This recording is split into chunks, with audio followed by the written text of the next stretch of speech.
Good afternoon, everyone, and welcome to Open Classroom. I'm Janet Gilla, Director of Professional Development for the Brown School, and I'm so happy to have you as part of our group today. As is always the case with Open Classroom webinars, you're muted. We can't see or hear you, but we love to hear from you and appreciate the folks that have already sent in their greetings today. Please use the chat feature to say hi, to share your comments and your questions, and towards the end of the presentation, we'll be bringing you into the room. Open Classroom is something we started back in March when the Brown School had to close our physical doors to large events, but this has been a wonderful proxy, allowing us to still gather together to learn, capturing really a range of topics. And I'm excited to be talking about today's topic in the week that the United States has elected an Asian American to be our vice president. I think it's particularly topical. Can't say that we planned it that way, but it's pretty awesome.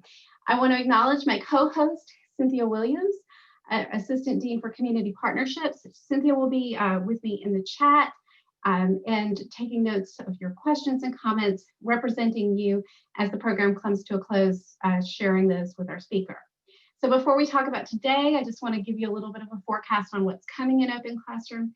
We have a busy week next week. On Tuesday at 12:30, Rupong An, Dan Lin Yu, and Timothy McBride are sharing really cutting edge science that they're doing, an exploratory analysis of mitigation efforts from the early days of the pandemic. So data analysis taken from March and April and what they can say about what's effective in controlling spread of disease. On Wednesday at 12:30, Dr. Adia Wingfield is delivering a lecture called Flatlining Race, Work, and Healthcare in the New Economy. And then on Thursday at 12:30, Brown School alum Nikki Dowdy will be presenting Education in the Era of COVID, talking to us about the adaptations City Academy made to meet the needs of students while keeping them safe. So a range of things coming up. All of those are still open for registration on the Open Classroom website. We'd love to have you with us. But today, I'm very excited to be hosting Kelley Lou, who's the Director of Member Empowerment of the National Center for Asian and Pacific American Community Development. Doubly proud to acknowledge her as a 2009 alumna of the Brown School's MSW program. Here today to take us beyond the model minority myth, please welcome Kelley Lou. Hi, everyone. Thank you so much for having me. My name is Kelley. My pronouns are she, her. And I am based in DC, but currently coming to you all from a little mini moon that me and my recently wedded partner, my husband, we took a little trip. And so I'm currently in Ocean City, Maryland, if anyone knows where that is. But I'm happy to be joining you all to talk about a topic that's really important to me and very personal. So the kind of headline of the topic today is understanding the diversity and service needs of Asian Pacific Americans. And I will be telling you more about kind of like what I think that means, and also from a census landscape and perspective. So, you know, there's a lot to dig into. And so I'm excited to be with you all here today. So we're going to start off by just kind of asking who's in the room. And so I think Janet's going to post up a poll, but the question is, how do you identify? And I want to name that these are census race categories if there's an asterisk by it. And I want to name that there's no other category on census. And so, you know, these are the racial categories that we have to work with. And I think that's significant. And that's definitely part of the dialogue. And this exercise is really to illuminate how something as simple as a census category can be even so challenging and so nuanced. And then also going to unpack what it means for Asian to be a category, but it's a monolith in many ways, but there's so much more to unpack. And so, yeah, thank you all for taking the time to fill out this poll, because it helps me to understand who's in the room as well. So I think we'll give it maybe a few more seconds. Okay, yep, that's helpful. Okay, so, and if you did put other, we would love to know in the chat, like how you identify, that'd be super helpful. But it's really good to kind of, I know as Janet was mentioning, like as folks are just shouting out like where they're from and things like that, it's also helpful just to see how people identify as well. So a little bit more about today. The purpose for today is to challenge the notion of the model minority myth and to provide resources for social work practitioners to support and empower this unique community. So I guess a disclaimer is that I'm speaking from my professional experience in the role, and I'll talk a little bit more about that, but also for my personal experience, which I have a whole slide devoted to that as well. But my time at the Brown School, I was actually studying children, youth, and families. And my intention was to actually work in international adoption. And so the reason I got really interested in international adoption was I was doing my bachelor's in social work at the University of Texas in Austin, hook 'em if there's any Longhorns. And through that time, I really was exploring identity and how identity for transracial adoption impacted folks who were adopted. And so when I was at the Brown School, I was really excited to do an internship at an international adoption agency, which led me to actually do some post-graduation work in China. And that time was really significant in my life in terms of helping me to understand what it's like to feel like a foreigner in many ways. I identify ethnically as Chinese, but I didn't speak the language. And so there was a lot of miscommunication while I was there. There's a lot of assumptions that were made. And that was really formative in how I saw myself and how I saw what it might be like for someone to go to a new country and to not be able to speak the language, and for a lot of generalizations and assumptions to be made just by someone's appearance. So I say all of that to kind of give you some context and to kind of shape the conversation. And for those of you who are current Brown School students, I claim that I would never work with older adults or work in policy. And my journey after I lived in China, I actually worked with older adults at the Chinese Community Center in Houston for about 6 years as the Director of Senior and Social Services. So I definitely have a practitioner lens, as well as what eventually brought me to the DC area was a policy fellowship, which is at the current organization that I work with. So I'm really excited to kind of share with you more about how that has given me a lot of insight to some of the unique needs of this really diverse population. So my work, we fixate on POP. So this is purpose, and then the next part is outcome. And so an outcome of today's presentation is to provide you with examples, resources, and recommendation on how to support this community by learning historical significance and understanding personal stories. And so again, those personal stories are mainly going to be coming from my personal experiences. So just, a disclaimer that I don't speak and I don't presume to know like the whole range of experiences, as much as I just want to share with you all my own personal experiences. And then process. So my friends in the Native Hawaiian community have taught me this really important phrase, which is talk story. So through sharing my own story, I hope to kind of give you more of an insight of how some policies and practices impacted my life and my family's life generations ahead of me. I'm also going to be doing some data sharing, and then there's the Q&A at the end. So a little bit of our roadmap for what we'll be discussing today. So how do I identify? This is a photo of me and my mom and my sister at my wedding. That was just last month.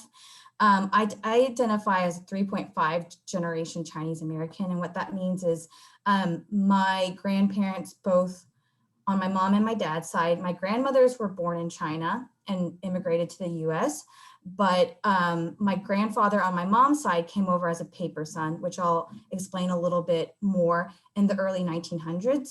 And my grandfather on my dad's side was actually born in America. So he was born in Tennessee, and his father came through Cuba and was like a coolie. If anyone knows that phrase, a coolie is basically like an indentured servant, or kind of, for working purposes, was working on the railroads. And so my family has a long history in America. And I think that that is something that I want to underscore as a Chinese American who's really proud of my Chinese background.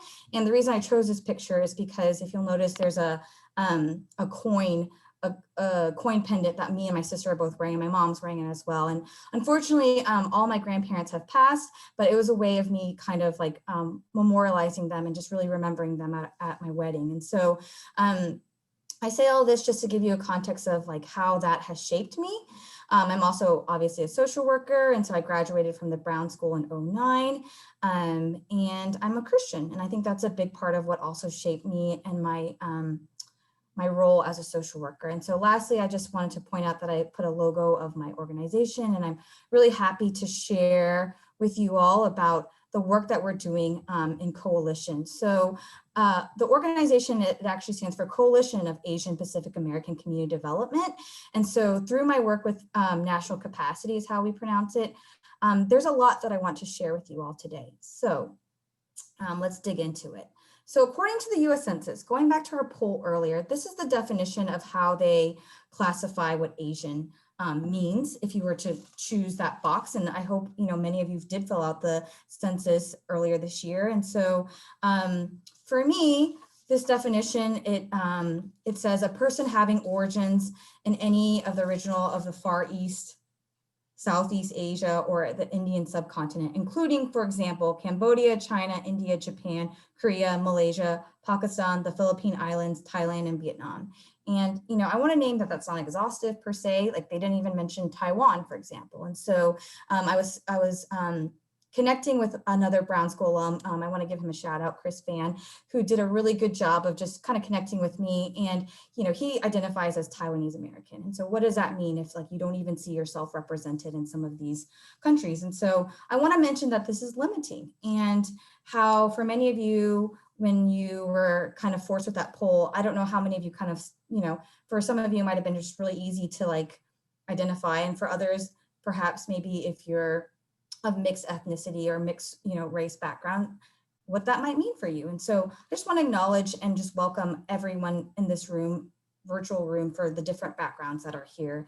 And just acknowledge that this is something that, we're working with. And I think understanding the historical context of the term Asian is really helpful for understanding this unique population. And so the next thing I want to share is the model minority myth. So you may or may not have heard this term before, but it was really spread in the 1960s, and reports coined this term as a way to kind of discredit the demands of Black Americans. So while it might have felt complimentary to the Asian American community at the time, it actually really created a wedge between other communities of colors and Asian Americans, because it was based on the notion and the stereotype that all Asian Americans are uniformly successful, highly educated, and docile. And the argument was that few Asian Americans are getting handouts or needed help from the government or any social services at the time. And so this contrasts what I experienced with my personal work and how far we've come as a country since the 1960s. And so, this is just kind of the basis of the whole topic and the title of today's presentation. So a little bit more of the history, and this kind of goes, it weaves well into some of my family's background as well. So one of the first policies, or the first policy that was enacted in 1892, was the Chinese Exclusion Act, which was the first policy to really exclude and to target Asian American populations. And specifically, like I alluded to earlier, a lot of Chinese were immigrating to the country as part of the gold rush to work on the railroads for better opportunity. And, if you look in early political commentary through cartoons and things like that, you see how Chinese Americans were depicted at the time as being less than, as being, animals and different things like that. And so this began the process of really deep discrimination. It was expanded in 1924 to ban all Asians from immigrating to this country. And it's important to note that, because I think in our country's history, we want to be a country that's welcoming, the Statue of Liberty and Angel Island and all these different places that have welcomed immigrants. It's important to note the history of how many ethnic groups were targeted and excluded from coming into this country. So I mentioned that my grandfather on my mom's side was a paper son. And what that meant was that he had to create papers. He was only in middle school to falsify and to claim, I'm sorry, not to falsify, but to claim that he was a distant family member's son in order to immigrate to the country. And so it became a long journey for him, where he eventually was able to come into this country, and he studied here, and he actually fought in the Army. Yesterday was Veterans Day, but he was actually on the US side of things, and he was a communication specialist. And I think that there's so much of our history that doesn't highlight the contributions and the ways that Asian Americans have played a really integral part in the fabric of our country. And so I just want to name that as an example of how policy can really impact how people are able to immigrate or not immigrate into this country. And so what happened as this country continuously evolved was that, later Asian Americans were able to immigrate under certain educational visas and things like that. So if you were studying or if you had a certain type of, and I'll talk a little bit more about what that looks like in the fabric of our country currently, but a lot of college students in the 70s, inspired by the Black Power movement, actually coined the term Asian to unify, because Japanese Americans, Filipino Americans, Chinese Americans, Korean Americans, instead of seeing themselves as different or parts of separate entities, they wanted to collectively come together and build their power. And so that's really how that term Asian became coined. And at the same time, I think in a lot of people's mindset, that highlighted East Asians, right? Like the countries that I named were Japan, Korea, but what about Southeast Asian countries? And so I'm going to talk about that a little bit more later, and also South Asian countries as well. So again, I mentioned that there is considerable discrimination against Asians. If you also think about the internment of the Japanese population during World War II as well, that's a significant part of our history that I think can sometimes get glossed over. And I think the impact of how that really built up the model minority is like, look at this population. They were discriminated against, they were wronged, and yet they still rose up and they found a way to make it work. And while there is a lot of resilience in these communities, that doesn't underscore the fact that they were targeted, that they were also discriminated against, and that there were policies that were put in place to really segregate and keep them apart from the fabric of our country in many ways. So, and I name all of that because I think when Jana and I were first talking about what kind of topic I would present about, I've been reflecting a lot about that during this coronavirus era, and how, the current administration was calling the coronavirus the China virus and the China flu and all these different things that created a lot of violence and hate against the Asian American community. And what does that say about our country when people are being accused of bringing a virus to this country when we're in such tough times? And so, I'm really proud of being a part of a community that has been speaking out and standing up against this. But at the same time, I want to say that we also weren't necessarily equipped, though there has been such widespread discrimination in the past. I think that, because of the model minority, I think a lot of us were like, okay, well, we're doing fine and we're kind of flying under the radar. And I think that this was just a reminder that at any moment we can be seen as foreigners again. So I want to also name something that's important is the Native Hawaiian and Pacific Islander community. So depending on who you talk with, they might identify as API, which is Asian Pacific Islander. They might identify as Asian American. They might identify as just Chinese or Korean or however. And so the umbrella term of Asian American Pacific Islander is also controversial in many ways, because the issues that Pacific Islanders and Native Hawaiian communities encounter are different. Their economic challenges are different. They have a history of colonization and fighting for their sovereignty and their own independence. And so while that is not my personal experience, I can't claim to speak to that. I want to point this out because there are distinct language and cultural differences as well. And so when you think about even the political power that comes from saying Asian American Pacific Islander, that increases numbers. And at the same time, it doesn't provide opportunity for you to understand the nuance of all these different experiences and all these different challenges that come to these communities. And so I will acknowledge that the coalition that my organization works with, we are deeply pressing into the need to listen more to Native Hawaiian and Pacific Islander communities and to understand what empowerment for them looks like. And so I won't claim throughout my presentation to know all of the issues because, again, I want to speak from my own personal experience, but I also want to just to name that and the significance of that as well. So, what are some of the problems with, the term model minority? It assumes that Asian Americans don't need assistance. It underinvestment in services and understanding of this community is also overlooked because when you aggregate the numbers, you see this community is doing relatively well. And I think the numbers, once you disaggregate, show a different story as well. And so like I alluded to earlier, it also has long pitted Asian Americans against Black Americans too. And I think especially I want to name that in light of the uprisings and the death of George Floyd earlier this year, I think there was definitely a time of reckoning for a lot of Asian American communities to understand their biases and how decades of different policies and community development has impacted and hindered some of those relationships. And so like I alluded to earlier, it just doesn't account for the diverse experiences and the vast inequities that occur within this category.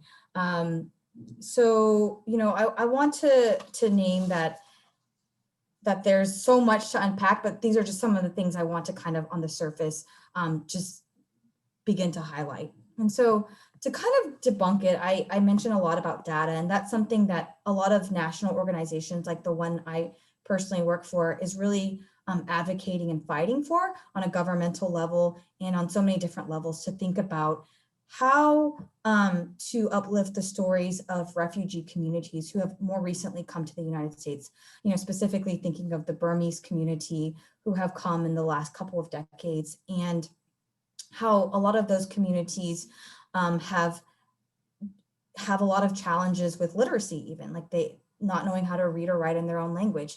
And so how do those challenges come up in serving these communities as well? And I want to also name within that there are few cultural similarities sometimes in terms of the food or religion or cultural practices, holidays, you know, religion, things like that. It's very diverse. And so to think about that is really exceptional if you think about celebrating these rich cultures, but it's also really overwhelming to think about all the different backgrounds as well. And I mentioned earlier, it's harmful for hate crimes and violence against Asian Americans. For example, if this was called the Chinese flu or the Kung Flu virus or whatever it's been called, terrible names, someone who is Vietnamese American might be targeted as Chinese, and they're not, just based on their appearance. And so again, I want to point to that as just being a danger and a really just a problematic with this stereotype. And so I want to talk a little bit more about my family again. So this is my grandfather and my grandmother, and my mom was one of 7 children. And so this picture was taken in the 1950s. I'm sorry, it's kind of low quality because it's a picture of my uncles recently turned 70. So this is from their slideshow or something. But I want to talk about my family because like I mentioned, my grandfather, this is the grandfather that was part of World War II. And so, you know, he was able to go to college because of the GI Bill. And the economic opportunities that he was able to really take advantage of as being a part of the fabric of our country to fight for, you know, our freedoms, right? And my grandmother was a homemaker, and she took care of all their kids.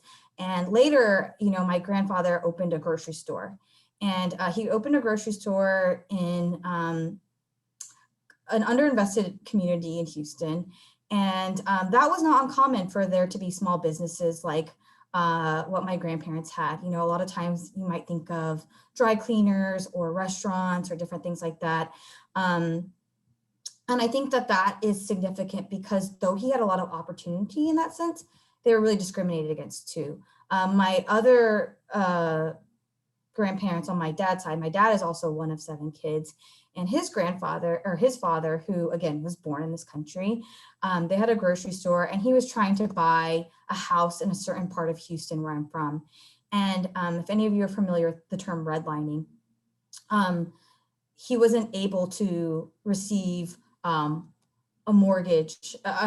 lender for his mortgage to be in that area because they wouldn't even show him places in that area. And so if you think about housing, which is what my organization really focuses on, and if you think about home ownership as a way to build up assets, it's really challenging when you're limited on where you're able to buy property, if you're able to buy property at all. And so I bring this up because I think that, especially with everything that's happening with our country right now in terms of thinking about opportunity and thinking about assimilation. If you assimilate, I see a couple of folks in the chat box are talking about assimilation for survival. That's exactly what my family did.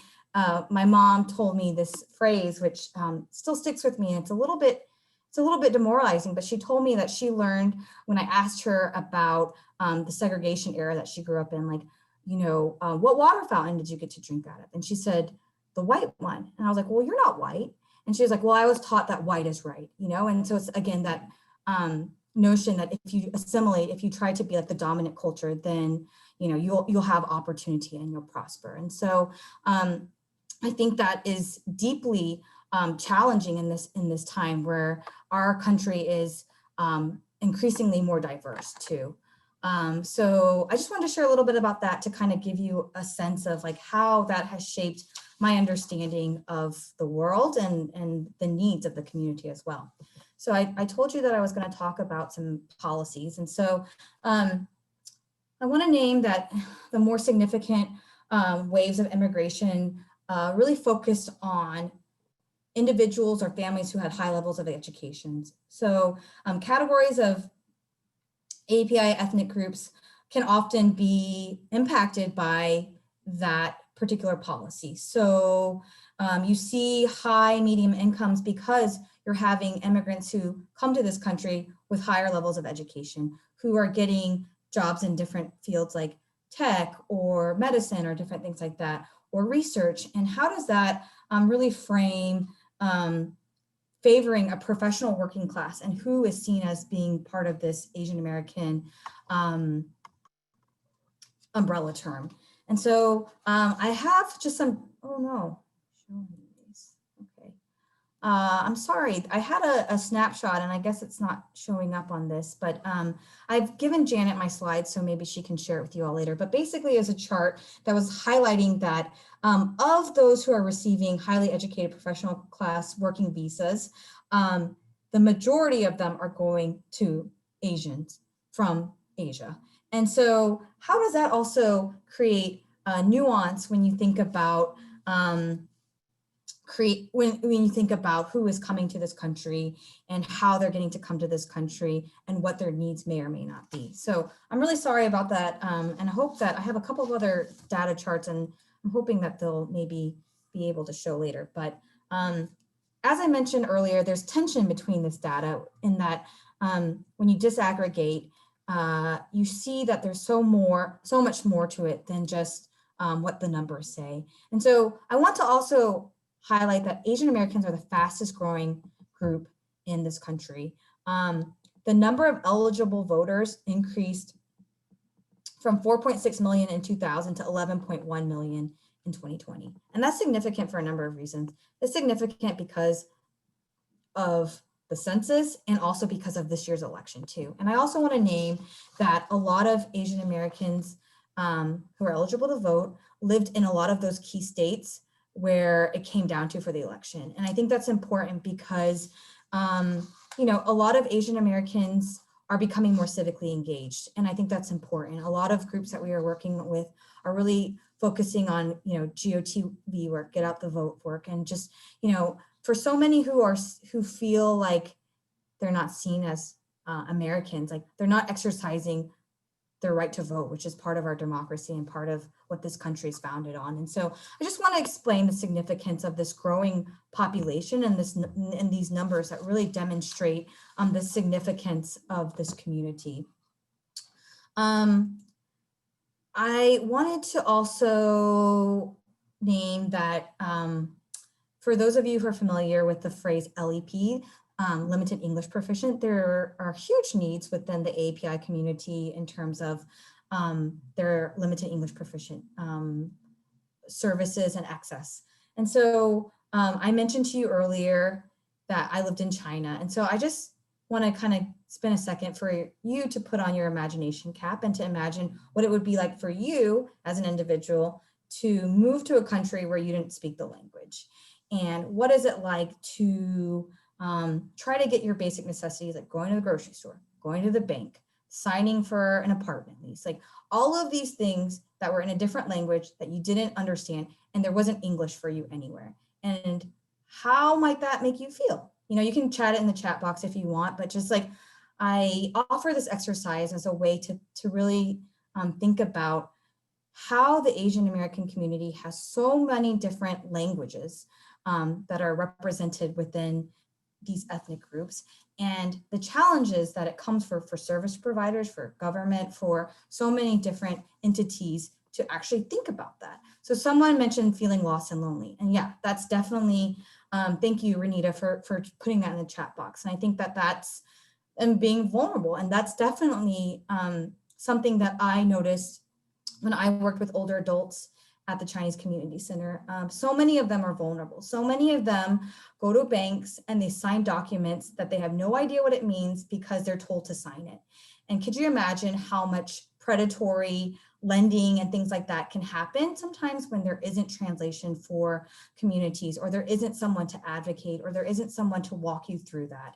And it's really challenging. Someone mentioned feeling like a child again, and oftentimes for Asian Americans who, you know, English is not their first language or not a language that they know at all, their children who go to school often have to be the translators for their parents. So imagine what that might feel like, and imagine how challenging that is for someone in this country, right?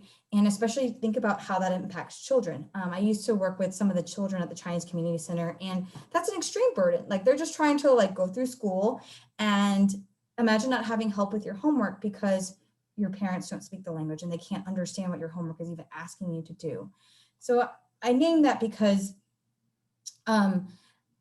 there have been great strides and there's been a lot of progress. There is a branch of, or a bureau in the government, the Consumer Financial Protection Bureau, and they have been consulting with our organization a lot on like, okay, well, what are the language needs and what are the translated documents that would really make an impact in building up this community? And I think that while there's great strides, the top four, based on census data again, languages that they have on the website are Chinese, Tagalog, which is for the Filipino community, Korean, and Vietnamese. And that's only four. And I think that there's over 100 languages that are represented within the Asian spectrum, right?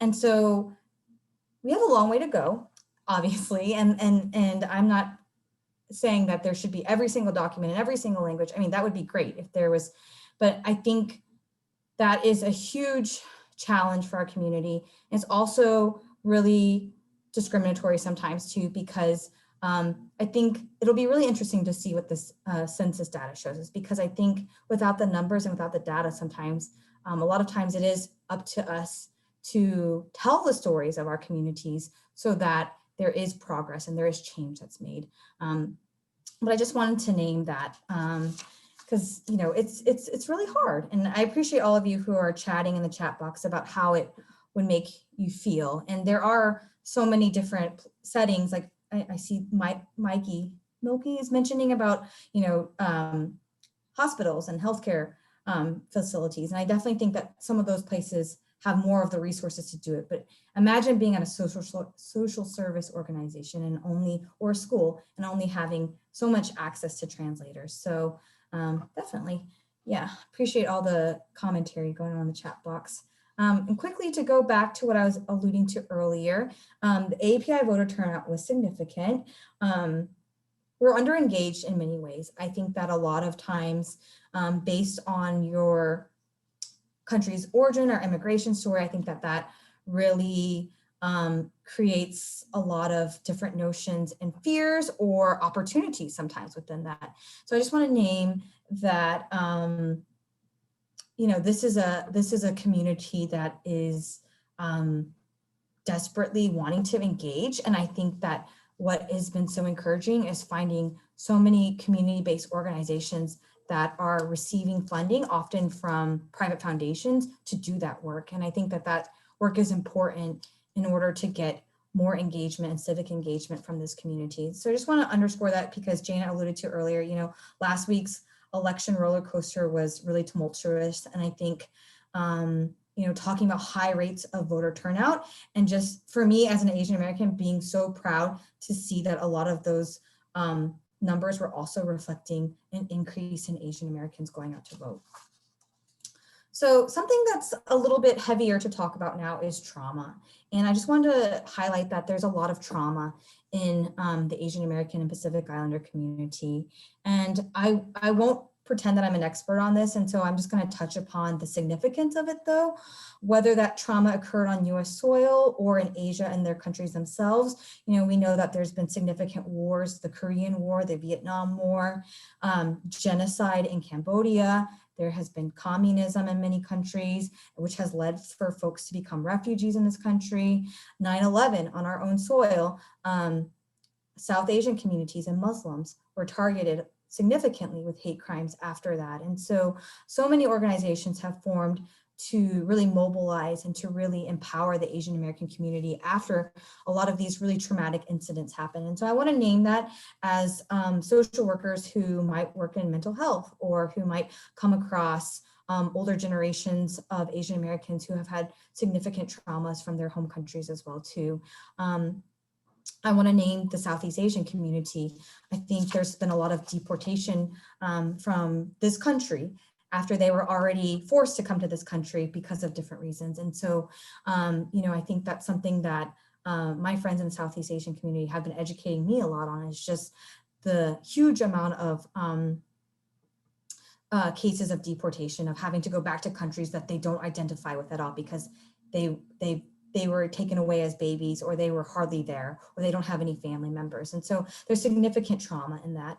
And I also want to name, you know, for a lot of these communities, you know, there is opportunity here, but at the same time, they're faced with these significant challenges of racism, language, trying to find foods, cultural foods that they can, you know, really like, you know, I know for me, when I moved to St. Louis, I was like, okay, where do I find Chinese food? And I know that there's Olive Street and there's, you know, a couple Chinese restaurants and grocery stores and things like that, but like how food plays a huge part in culture, and having access to foods and things that feel familiar are significant as well. So I just want to name that and just to talk about how that really impacts our communities. I want to quickly touch on economic justice and trauma too. So, and just want to allude to the fact that policies again can exclude and prevent groups from making economic gains. I think a lot about DACA right now too, and how dreamers and undocumented immigrants, the opportunities that they have or they don't have in this country. And again, point to how that can shape future generations as well. Fingers crossed, I have a chart. Oh no. Okay. Let me try to switch my slides and see if I can get it over here. I'm so sorry. Okay. Can y'all see these slides now? It's not maybe full screen. Okay. So my colleague has been doing considerable work around just the census data from a little bit back, but to kind of, I talked a lot about data disaggregation. And so I think when you disaggregate and you see how many Asian ethnicities there are, and even Native Hawaiian and Pacific Islander, it tells you a different story, right? So on the left, it's the median household incomes of the Black community, the American Indian, Alaska Native, Hispanic and Latinx, and the white community. And if you look at Asian, you say, hey, great, over 80,000 for the median income, wonderful. But then when you disaggregate it, you see the Burmese community struggling at rates that are, you know, almost half of what the median population is for Asian. And if you don't disaggregate sometimes, what kind of story does that tell you in terms of need and in terms of opportunity? And so I just wanted to kind of bring that as a whole to kind of show you how specifically even within the Native Hawaiian community and Pacific Islanders, there's just so much more that if you look at the data, it tells you a different story. And so here is the poverty rate too.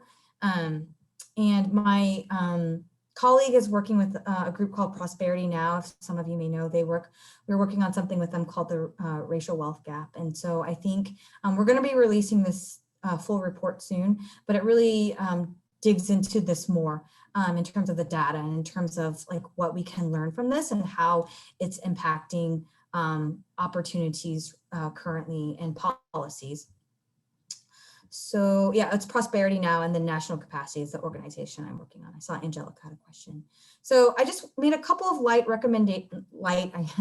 recommendations based on this presentation. I know obviously we could go on, and I think the thing about social workers is we try to focus on solutions, right? And how can we be solution oriented? And so I did want to leave you with a little bit of hopefulness in terms of like, what are things that you can do or you can challenge you and your colleagues or your organization? So these are just some things I think could be actionable. And so the first one is do your research. Learn the history that is often forgotten, overlooked, or intentionally or unintentionally left out. I think I'm going to provide some resources below that can help with that, but do the research. I think that when I took my first Asian American Studies class in college, like I was so surprised because there was so much that I had never learned in school. And I myself am like Chinese American. And so what does that lead to? 2 is commit to a person-centered service when working and interacting with APA clients. Don't buy into the notion of the model minority myth. Don't make assumptions. Don't look at someone and think that because they look a certain way, there's so much that you can already understand or make stereotypes about potentially. And so I think that for me, sharing my story was also a way of helping you to see that there is so much more to who a person is. So commit to that. Invest in translation for limited English proficient communities. If you work in institutions where you have that capability to put aside a significant side of your budget to invest in that, that goes a huge way, those are huge strides that we can make. And then lastly, I mentioned earlier too, if you're in mental health, research and understand the unique and significant traumas that API communities have. I think that's so significant. And I think that that would show a lot about the diverse ethnic groups that we have too. So to learn and know about API history, I have a book that I recommend called Asian American Dreams by Helen Zia. She's an activist and a journalist, and she's done a lot of work around documenting the, Vincent Chen case, if any of you know about that case in Detroit, where he was assumed to be Japanese, and at the time for the auto industry, he was seen as a threat, even though he was Chinese. And so 2 individuals had an altercation with him and beat him up and ultimately killed him. And how that really was a significant moment in Asian American history too. And then commit to watching this documentary that talks more about this on PBS. It's a free documentary. If you go to pbs.org, it's called Asian Americans. It was released earlier this year during Asian Pacific American Heritage Month in May. It's fantastic. It's like 4 segments. It's kind of long, but it's definitely worth an investment while we're all at home and things like that. But highly, highly recommend because it talks pretty in depth about different communities. And then lastly, I mentioned being at a national group. And so I definitely feel like I'm less in the micro phase of things. I'm more in like kind of a macro meso state with things now. And so I linked to my own organization and the Southeast Asian Resource Action Center, South Asian Americans Leading Together, and Asian Americans Advancing Justice as another way for you to learn more about resources and other national groups who are doing amazing work nationally. The author of the Asian American Dream book is Helen Zia, Z-I-A. So that's all I have, is just leaving room for questions. And I also have my contact information if anyone would like to stay in contact. So yeah. Kelley, thank you so much. And while we're waiting for questions to populate in the chat, I have one I'd like to pose to you, and that is, the African American community and the Asian community share a number of similar injustices, including police brutality, low wages, and other injustices. So my primary question right now is, how do you feel the Asian community is portrayed in the media? That's a great question, Cynthia. I do think that in the media, it's really challenging because, especially in entertainment, I think we're seen as like, there's so much research that's been done around like Bruce Lee and people seeing us as just kung fu masters, right? Or sexualizing women and exoticizing them.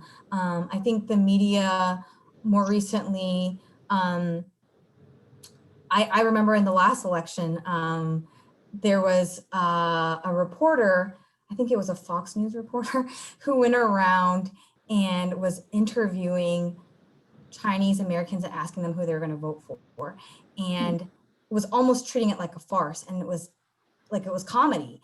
And I think that that continues to fuel a lot of racism in our country too, to continuously kind of frame Asian Americans as foreigners who can't speak English or this or that. You know, I think it really takes away from the needs of the community, and it takes away from the contributions as well of how our community has, like I said earlier with my grandfather, kind of did, you know, fought for the US and the Army. And so I think that there's so much that the media could do to kind of highlight.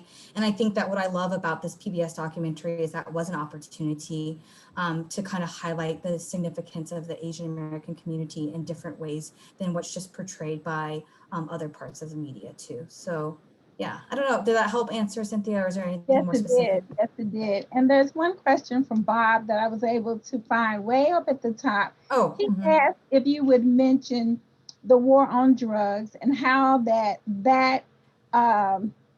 war on drugs criminalized the Asian community, specifically as it related to opium that led to deportation. Yeah, so I can't say I'm an expert on this, but I can speak to some of it as it relates to what I know about the Southeast Asian community and what I know from my friends who do a lot of advocacy through the Southeast Asian community is it deeply penalizes the Southeast Asian community if they're, you know, similar to like the war on drugs for any community. It's like that kind of like one strike and you're out. So that impact of something like that, like if someone has possession of a substance and then they their immigration status was as a refugee or asylum, then they could be deported because of that. And that offense could lead to them being targeted by ICE. And so I know that the current person who's overseeing ICE right now is Vietnamese American, but a lot of the Southeast Asian community says, no, you don't represent our community. You're actually making things harder, and you're actually creating obstacles and deporting people from our community. And so while it might seem like representation, like, oh, there's a Southeast Asian person who's in this role, the policies still make it increasingly easy for the country to small offenses to have reason to deport them. So I'm not sure if that's what you're referring to, Bob, but that's what I can speak to. And I'll try to brush up on others if there's more. But yeah. I will ask one last question and turn it over to Janet. And the question that I have, and Kelley, thank you so much for the attention that you're paying to answering these questions. The wedge, you mentioned that the reference to Asian Americans as the model minority has contributed to the wedge between Asian Americans and African Americans. Does your organization or any organization that you know of specifically and intentionally address that wedge or how to repair that wedge? Yeah, that's a great question. And I would say all of those national groups that I mentioned earlier really believe in racial justice as part of the framework of the work that we're doing, and in solidarity and in showing up and understanding that the gains that we've had as a community came at the expense of Black lives and Black bodies. And so definitely point out to the civil rights movement as a time where there were Asian American activists that also often get overlooked too, who were also in the streets, who were also protesting and organizing around a lot of these injustices that were also occurring concurrently to Asian American communities. And so I think in modern day times right now, like I think there are huge numbers of Asian Americans, my generation, who are speaking out against violence in Black communities and really understanding the importance of Black Lives Matters. However, I will say that there are a lot of generational challenges. There are a lot of language challenges for older generations who, like I alluded to earlier, my parents who grew up in a neighborhood where they often came in conflict with Black communities. Like, how do you repair? How do you talk through the challenges that come with that? And I think, how do you educate in a way where you can even use language that makes sense and that resonates with them is so significant and so important. I'm so glad that you brought that up, because I'm really proud of the work that my organization and so many others are doing in conjunction with like groups like the National Urban League to put out statements, to work in community, to name that, you know, when communities of color are challenged, like we are stronger when we come together versus when we are trying to tear each other down. And so while there might be some who try to create these wedge and these divisions, I think I am encouraged because of the progress that I've seen on a personal level, but I know that there's still a long way to go. So I hope that's helpful. Yeah. It was very helpful. Thank you, Kelley. Yeah. Thanks, Kelley. And thank you for your story that you've shared with us. It clearly resonates with many in the audience, and love to see that. There's a thread of several questions that have come in, and I'm going to try to sort of lump them so you can comment. And they really do get to issues of language barrier. Okay. You gave a shout out to the CFPB for some of the work they're doing. Yeah. We specifically have questions around any resources you're aware of on a national basis for English as a second language, you know, high quality and for free, accessible to people who might need them. And then also resources for parents who may be multilingual households, children in school needing some language support. Is there anything we can point people to?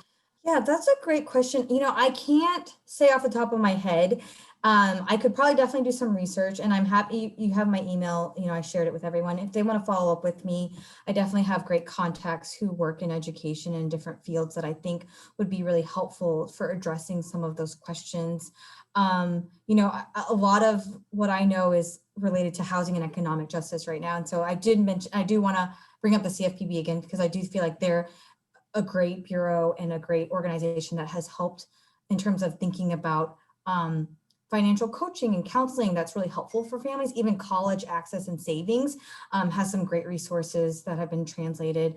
And so I would be happy to connect with any of you offline to try to connect you with the right organizations or places to help with that. But off the top of my head, I can't endorse anything confidently. So yeah. All good. So our audience does tend to be a social service education oriented audience. And I'm just wondering, understanding that a big point of your talk has been the diversity of this population that gets lumped together. However, is there anything that you would offer related to cultural sensitivity? If you're not a part of that group, if you are involved in delivering healthcare or mental health care, educational service, is there anything that you think is good for people to know, or even just good questions to ask so that you begin to understand who you're speaking to and what their experience is? Yeah, I will say that there is a national group called the Asian American Health Forum, and they work with a lot of federally qualified health centers around like API needs. But in terms of like service providers, in terms of just questions, I think just understanding someone's story, like just understanding their background and where they came from. Like personally, I'm not sure if people in the audience also resonate with this, but it's frustrating when you get the question, where are you from? And you're just like, okay, what are they really trying to get at? And I usually just tell them I'm from Houston. And they're like, no, where are you from? And we just go back and forth. And I'm like, I know what they're trying to get at, but I won't give them that satisfaction sometimes. Sometimes I clarify, I'm like, are you asking like, what's my ethnic origin? Are you asking me what my, this or where my parents are from? They'll say, where are your parents from? And I go, my parents are from Houston. And actually my dad was born in Mississippi. So that's like totally even different.